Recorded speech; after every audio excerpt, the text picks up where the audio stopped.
수십 년의 결혼 생활이 끝날 때 진짜 싸움은 사실 감정이 아니라 돈 문제에서 시작되거든요. 그래서 오늘은 황혼이혼할 때 내 몫을 어떻게 제대로 찾을 수 있는지 그 방법을 아주 명쾌하게 알려드릴게요.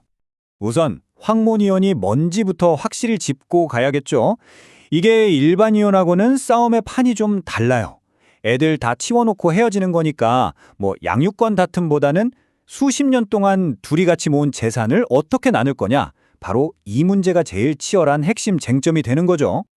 자, 그래서 오늘 우리가 뭘 살펴볼 거냐면요. 법원이 어떤 원칙을 가지고 있는지부터 시작해서 상대방이 슬쩍 감춰둔 재산까지 찾아내는 아주 실질적인 방법들까지 여러분의 권리를 지키는데 꼭 필요한 핵심 전략들만 속속 뽑아서 알려드릴게요. 자, 첫 번째 주제입니다. 진짜 싸움은 어디서 벌어지는가? 많은 분들이 생각하는 것과는 좀 다를 수 있어요.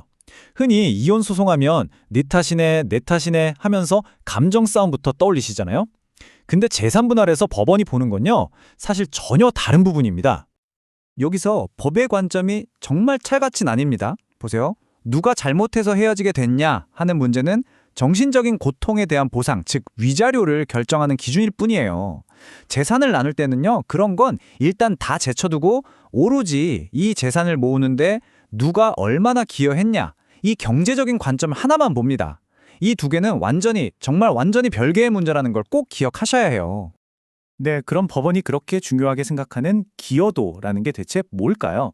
이게 그냥 통장에 월급 찍히는 것만 말하는 게 절대 아니거든요. 생각보다 훨씬 넓은 개념입니다. 법원은 이렇게 보는 거예요.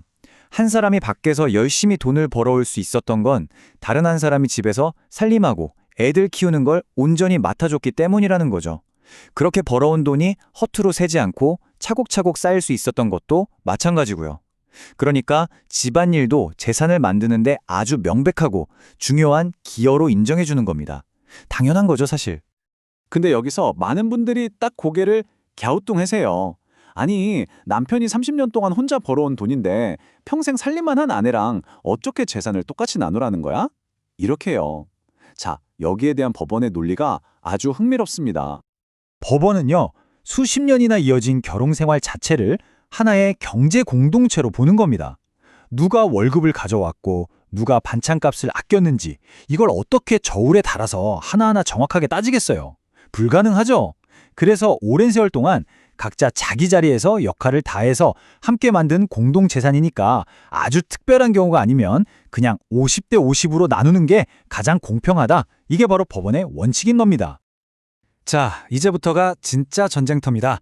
아무리 내 기여도를 50% 인정받는다고 해도 나눠야 할 재산 총액 자체가 작으면 아무 의미가 없잖아요.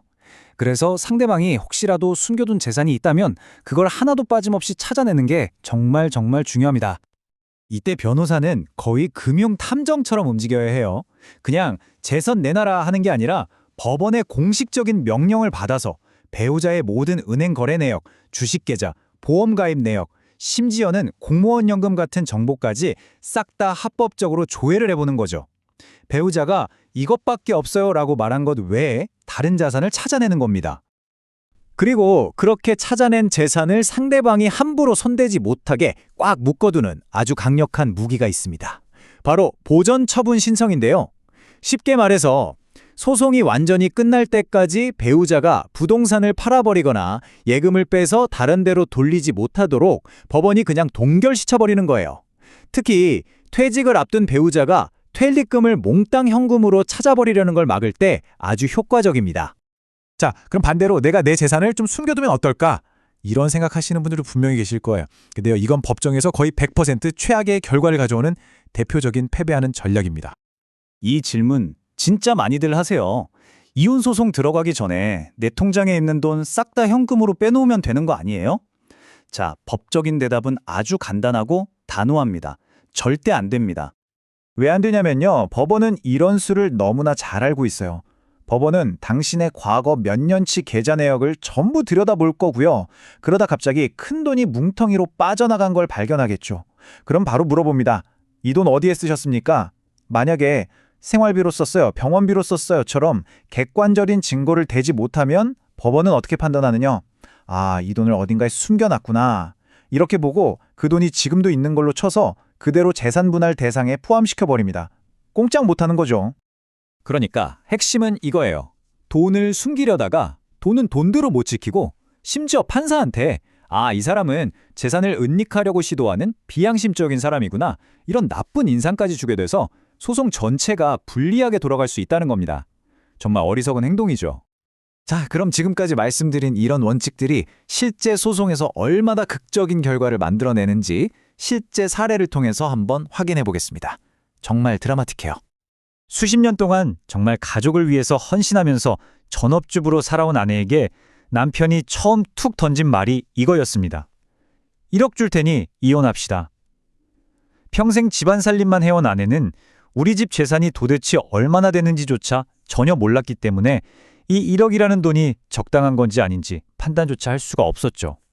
하지만 변호인단이 법원을 통해서 공식적으로 재산 조회를 시작하자 남편이 단 한 번도 말해주지 않았던 자산들이 하나둘씩 모습을 드러내기 시작했습니다. 꼭꼭 숨겨뒀던 공무원 연금, 생각보다 훨씬 큰 금액의 퇴직금, 아무도 몰랐던 주식 투자 내역, 여러 개의 보험 계약까지 다 까고 보니까 실제 총 재산은 무려 15억 원에 달했던 겁니다.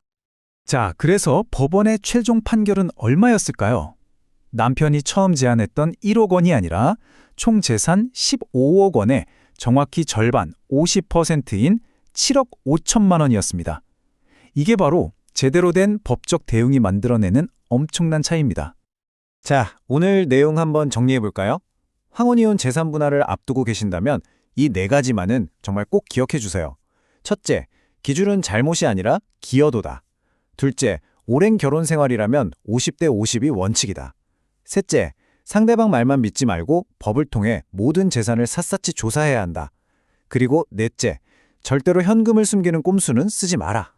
수십 년 동안 당신이 한 가족을 위해 쏟아부은 시간과 노력, 그 기여는 결코 가볍지 않습니다. 그 가치를 법적으로 제대로 인정받고 당신이 마땅히 누려야 할 새로운 미래를 확보하는 것. 그 첫걸음은 바로 당신의 권리가 무엇인지 정확히 아는 것에서부터 시작됩니다. 오늘 설명은 여기까지입니다. 감사합니다.